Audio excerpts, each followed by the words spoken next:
I still know I'm on the Lord's side. Even though I'm going through a fiery trial, I'm not going to let nobody convince me that God ain't with me. I'm not going to let nobody convince me that I might as well backslide, give up, and throw in the towel. The devil is a liar.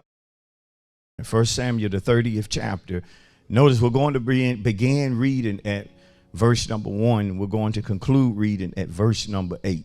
Notice what scripture said. Now it happened when David and his men came to Ziklag on the third day, that the Amalekites had invaded the south, and Ziklag had attacked Ziklag and burned it with fire, and had taken captive the women and those who were there from small to great. They did not kill anyone, but carried them away and went their way. Then David and the people who were with him lifted up their voices and wept until they had no more power to weep. I wonder, have you ever cried so much till you ran out of tears? You better tell somebody real quick. That's a whole lot of crying right there. That's a whole lot of crying. Tell somebody else, that's a whole lot of crying right there. That's a whole. Now listen to me. We know sometimes it's common for women.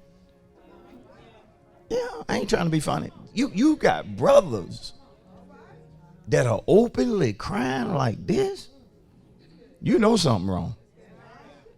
Notice what scripture said. David was greatly distressed, for the people spoke of stoning him, because the soul of the people was grieved, every man for his sons and his daughters.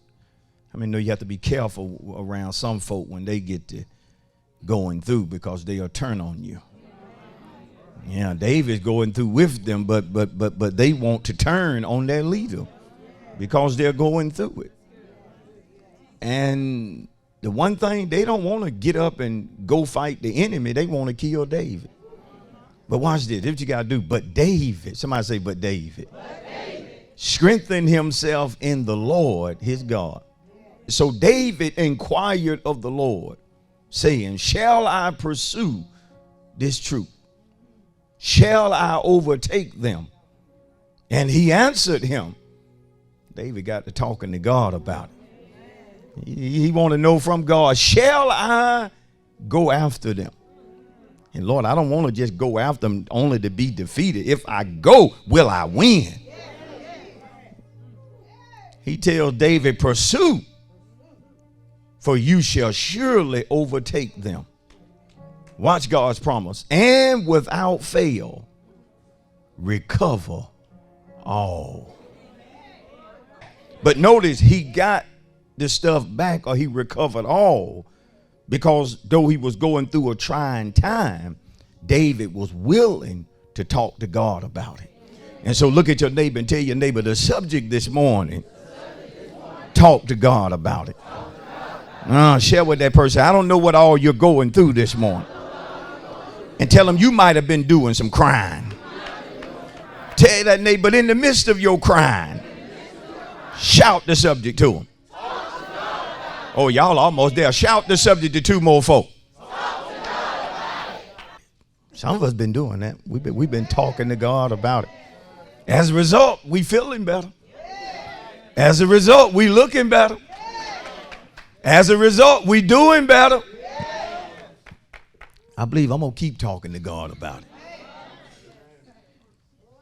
It is so important as a Christian, even as a spirit-filled believer, that you recognize that as a Christian, you are not exempt from trouble. I say you have to really understand that as a Christian, as a person who loves God to the point to where you submit to him and you obey him, because Jesus himself said, if you love me, keep my commandments.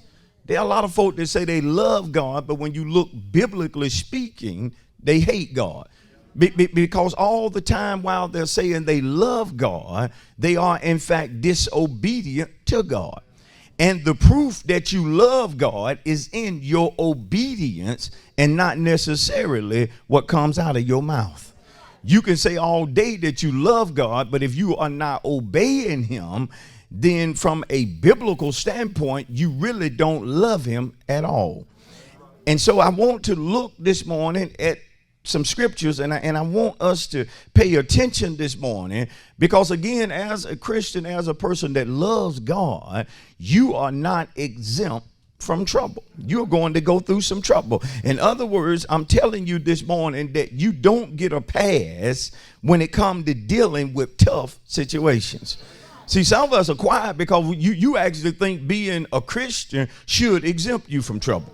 You actually think the fact that you come to church all the time and you give God his money, that really you shouldn't have to go through no tough circumstances. You shouldn't have to deal with no difficult situation, because after all, you have a bona fide connection with God. But you have to recognize from a biblical standpoint that Job had a tight relationship with God, yet it was God that permitted the devil to try Job, even permitted to allow Job to go through what could only be described as some horrific events in his life, to the point to where he lost everything, but yet God was yet with him.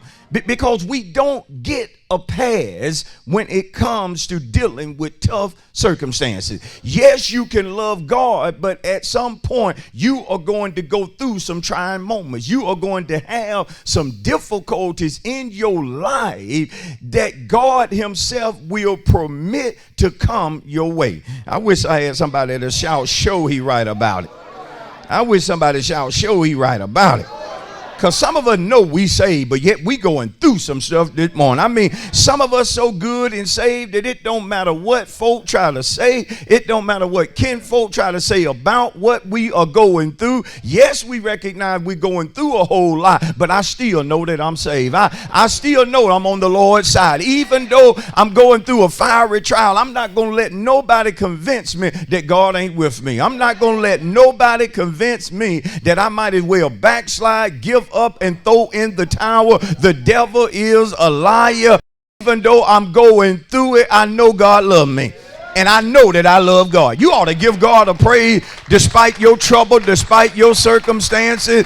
You should be clapping right now, letting God know I'm going to praise you anyhow. I'm going to clap anyhow. I'm going to dance anyhow. I'm going to keep praying, Lord, despite what I am going through.